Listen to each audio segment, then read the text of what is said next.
तो एक किसान था, बड़ा भोला भाला, अनपढ़ था, ज्यादा पढ़ा लिखा नहीं था। किसान अपने खेत में खेती कर रहा था, तभी एक महात्मा उसके खेत में आ गए और महात्मा आके बोले, भाई हमको कुछ भोजन प्रसाद पवाओ। किसान बोला, अरे महात्मा आए भैया, इनको प्रणाम करो। किसान ने उनको प्रणाम किया, प्रणाम करके महाराज उनको भोजन प्रसाद पवाया। कहा, महात्मा जी आप आए हैं, मुझे कोई गुरु मंत्र दे जाओ। महात्मा जी ने सुंदर गुरु मंत्र दिया, द्वादशाक्षर मंत्र दिया। बोले ये तो बहुत कठिन है, इतना कठिन नहीं, सरल सा दो। अष्टाक्षर मंत्र दे दिया। बोले ये भी कठिन है, कोई और सरल दे दो। महात्मा बोले कुछ नहीं, तुम इतना कृष्ण चंद्र बोल दिया करो बस। कृष्ण चंद्र बोले, हाँ इसी का नाम, यही तुम्हारा गुरु मंत्र है। इतना भोला बेचारा याद करने लगा, उसको याद ही नहीं होवे कृष्ण चंद्र कृष्ण चंद्र कृष्ण चंद्र। अब भूल ना जाऊं इसके लिए बोलता रहता था 24 घंटे, कृष्ण चंद्र कृष्ण चंद्र कृष्ण चंद्र। अपने खेत में हल जोत रहा था, कृष्ण चंद्र बोल रहा था। इतने में उसकी पत्नी आ गई, अरे सुनो तुम्हारे लिए भोजन लाई हूं, जल्दी कर लो। बोले कृष्ण चंद्र कृष्ण चंद्र कृष्ण चंद्र। पत्नी पीछे लग गई, पीछे, भोजन तो कर लो, रोटी तो खा लो, ठंडी हो जाएगी। बोले अरे तू पीछे मत पड़, मैं भूल जाऊंगा, गुरुजी ने मंत्र दिया मुझको। पत्नी बोली, अच्छा एक काम करो, आप भोजन कर आओ, तब तक आपके नाम को मैं रट लेती हूँ, मैं उसको संभाल लूंगी, पर जैसे ही आप आओगे फिर आपको सुना दूंगी, आप कर लेना। वो ठीक है। बोले क्या बोलना है? बोले कृष्ण चंद्र। पत्नी बोली ठीक है। अब कृष्ण चंद्र बोलने लगी पत्नी, कभी कहीं जाए कभी कहीं जाए, कुछ करे। वो कृष्ण चंद्र बोलते बोलते घसीटे चंद्र हो गया। लौट करके अपने पति के पास, पति बोल, हाँ वो मैं भोजन कर लिया, जल्दी गुरु मंत्र सुना दे मुझको, क्या था मैं तो भूल गया। बोले घसीटे चंद्र। वो उसी से ही हल जोतने लगा, घसीटे चंद्र घसीटे चंद्र घसीटे चंद्र। आकाश में वैकुंठ में बैठे हुए वैकुंठनाथ भगवान प्रसन्न हो गए और प्रसन्न होकर के बोले, लक्ष्मी जी हम जा रहे हैं। बोले कहाँ? बोले एक किसान का उद्धार करने जा रहे हैं, उसको वैकुंठ लेके आएंगे। लक्ष्मी जी बोली, आपका अशुद्ध नाम बोल रहा है वो, आपका अशुद्ध नाम उच्चारित कर रहा है वो, और आप कह रहे हो कि इसका कल्याण करूंगा मैं। ठाकुर जी बोले, देखो नाम भाव कुभाव अनख आलसहु, नाम जपत मंगल दिश। नाम कैसे भी जपे कोई दोष नहीं है, बस भाव मेरे प्रति होना चाहिए। वो नाम भले ही गलत जप रहा है, लेकिन उसके हृदय में तो मैं ही हूं ना। और एक बात बताऊं लक्ष्मी जी आपको। बोले क्या? बोले ये घसीटे चंद्र अशुद्ध नहीं है, मेरा नाम है ये भी। बोले क्यों? बोले जब हम छोटे थे तो बाल लीला कर रहे थे ब्रज में, यशोदा मैया खूब नहलाती धुलाती और बढ़िया सुंदर श्रृंगार करती, लेकिन हम पूरे नंद भवन में घुटमुन चल चल के कभी नीचे लुढ़क करके कभी ऊपर गिर के सब माला तोड़ लेते, अस्त व्यस्त वस्त्र कर लेते, घुंघराले केशों की ऐसे भुज्जा बना लेते, ऐसा रूप बना लेते। यशोदा मैया बोली, आओ मेरे घसीटे चंद्र, सुबह कृष्ण चंद्र बना के भेजती हूँ, घसीटा चंद्र बन के आता है शाम को। तो बोले तब यशोदा मैया ने हमारा नाम रखो घसीटे चंद्र तो इसलिए शुद्ध नाम है। तो ठाकुर जी के बहुत सारे नाम हो गए, कनुआ, गोपाल, गोविंद, माधव, कन्हैया। यशोदा जी का प्रिय नाम है कन्हैया। मैया लाल जी को इसी नाम से पुकारती है। ठाकुर जी अब धीरे धीरे 3.5 वर्ष के हो गए, और जैसे ही 3.5 वर्ष के भय महाराज, मानो जैसे उनके शरीर में स्प्रिंग एक्टिवेट हो गई हो। इतना ऊधम मचाते हैं, इतना ऊधम मचाते हैं, पूरी गोकुल की नाक में दम कर रखा ठाकुर जी ने। यशोदा मैया ने लाल जी को नूपुर पहना रखे। सवेरे जैसे ही ठाकुर जी उठते हैं, नूपुरों की आवाज आती है तो यशोदा मैया तुरंत रसोई घर से दौड़ के जाती है लाला के पास। लेकिन ठाकुर जी इतने चतुर हैं, यमुना तट पर जाते हैं और नूपुरों में बालू भर लाते हैं कि कल नूपुर आवाज नहीं करेंगे, सुबह उठ के हम घर से भाग जाएंगे कहीं और, मैया को पता ही ना चलेगी। ऐसा उधम मचा में अब ठाकुर जी वो लीला कर रहे हैं जिस लीला पर देवताओं को भी विश्वास नहीं हो रहा है। ऐसी लीला ठाकुर जी कर रहे हैं कि किसी को भरोसा ही नहीं हो रहा कि जगत नियंता जगदाधार ये कर सकता है। बोले ठाकुर जी क्या करते हैं? बोले ये मत पूछो क्या करते हैं, यूं कह रहे हैं क्या नहीं करते।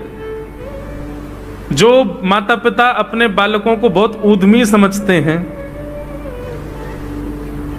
बहुत बड़ी कृपा है ठाकुर जी की कि आपके घर ठाकुर जी जैसे उद्यमी बालक नहीं है। ऊधमों के सिरमौर हैं ठाकुर जी। कैसा उधम मचाते हैं?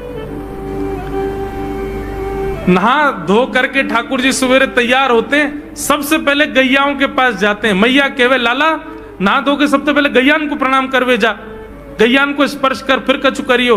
ठाकुर जी गैयाओं को प्रणाम करने जाते हैं। जैसे ही देखते हैं कि कोई गैया बैठी है, सो ठाकुर जी कहें अरे अरे मैया या गैया को आलस आ गयो, या को आलस दूर कर दूं। सो बैठी हुई गैया के ठाकुर जी सींग पकड़ लेते हैं और सींग पकड़ करके अपनी ओर खींचते हैं। दूसरी तरफ से सींग बलराम जी पकड़ लेते हैं। अब ऐसे सींग पकड़ करके ऐसे ऐसे गैया के सींग हिलाते हैं। अब बैठी रहती गैया थोड़ी देर तो कोई बात नहीं, जैसे जोर जोर से हिलाना प्रारंभ करते हैं सोई गैया खड़ी हो जाती है। और जैसे गैया खड़ी होती ठाकुर जी लटक जाते हैं सींगों से।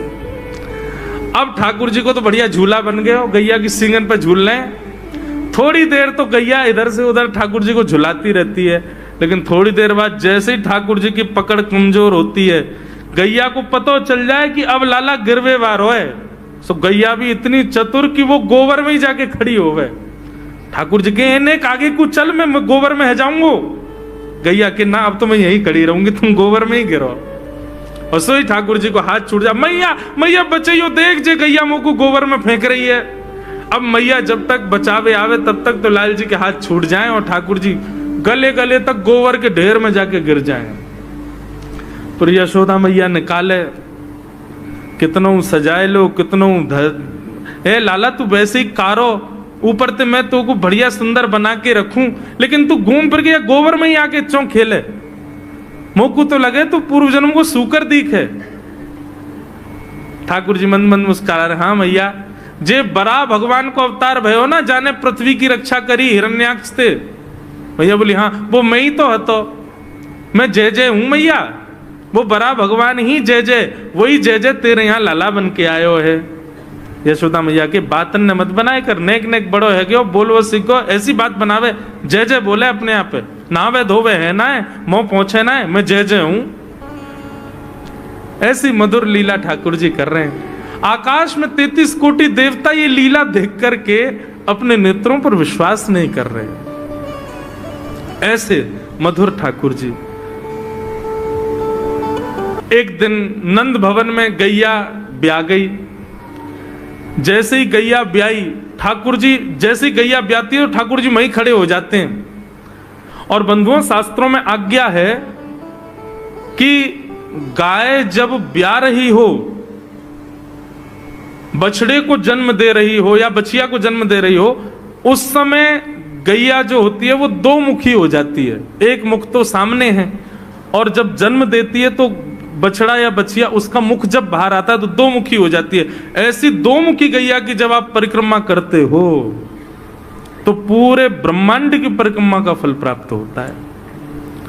तो ठाकुर जी का नियम है, नंद बाबा की उंगली पकड़ के खड़े रहे, जैसे ही गैया ब्यावे वारी हो तो वाकू सहलाते रहे, जैसे ही गैया ब्यावे वारी हो, जैसे ही बछड़ा बाहर आवे सोई ठाकुर जी वाकी परिक्रमा कर ले, परिक्रमा करके दंडवत प्रणाम करें, वाकू वाकी चरण रज को माथे से लगा में, और बछड़ा जन्म ले सो वाकू नवा में दुआ में, वाकू अपने गरे से लगा में। एक दिन ठाकुर जी जोर जोर से रोने लगे। बछड़ा जैसे ही जन्म लियो बछड़ा ने, ठाकुर जी रोने लगे। नंद बाबा शांत करा में नहीं माने, बलराम जी ने शांत करायो नहीं माने। यशोदा मैया बोले लाला का भयो, तू रो क्यों रोए? बोले मैया मेरे संग बहुत बुरो भयो। यशोदा मैया बोली कहा भयो? बोले गैया के बछड़ा ने जन्म लियो। मैया बोली तो वाह बछड़ा को मैंने मुंह खोल कर देखो, वाह के सबरे दांत न करे आए। मेरे जन्म को 3 साल है गए, अभी तक 4 ही दांत न करे मैया, वो टूट जाए, रो रहे हैं अपने दांतन को, मेरे दांत चौना न कर रहे सबरे। बाप बछड़ा के जन्म लेते सबरे दांत आ गए, मेरे दांत चौने ही आ रहे हैं। यशोदा मैया ऐसी मधुर बात सुनकर के झूठी झूठी कहती, मैया कहती लाला तू दूध ना पीवे ना, पूरे दिन मक्खन खावे, मक्खन चीकनो होवे, दांत न करे, चिकनो है कि सुई पेट में चलो जाए, तो दूध पिए कर। चोटी पकड़ के रोते मैया मेरी चोटी चौना भर रही। बलराम की चोटी देखो कैसी नागिन जैसी चोटी है वाकई, और मेरी चोटी कैसी है मैया, नेक सी पतरी सी। मैया बोले लाला तू दूध ना पीवे, दूध ते चोटी बड़े बलराम देखिए ऐसा जग भर के दूध पीवे। सो ठाकुर जी दूध को पात्र हाथ में ले में, अपनी चोटी खोल ले में, और फिर चोटी पकड़ करके दूध पी में, और दूध पीते पीते नापते रहे कितनी बड़ी भई की ना भई अभी। ऐसी मधुर लीला ठाकुर जी करते हैं। ऐसी लीलाएं हैं ठाकुर जी की कि उन लीलाओं को सुनकर के जो ज्ञान के मार्ग को नहीं समझ पाते, जो वैराग्य के मार्ग को नहीं समझ पाते, जो ज्ञान और वैराग्य से ठाकुर जी को प्राप्त नहीं कर पाते, वो इन लीलाओं से ठाकुर जी के हो ही जाएंगे। ऐसी लीला है।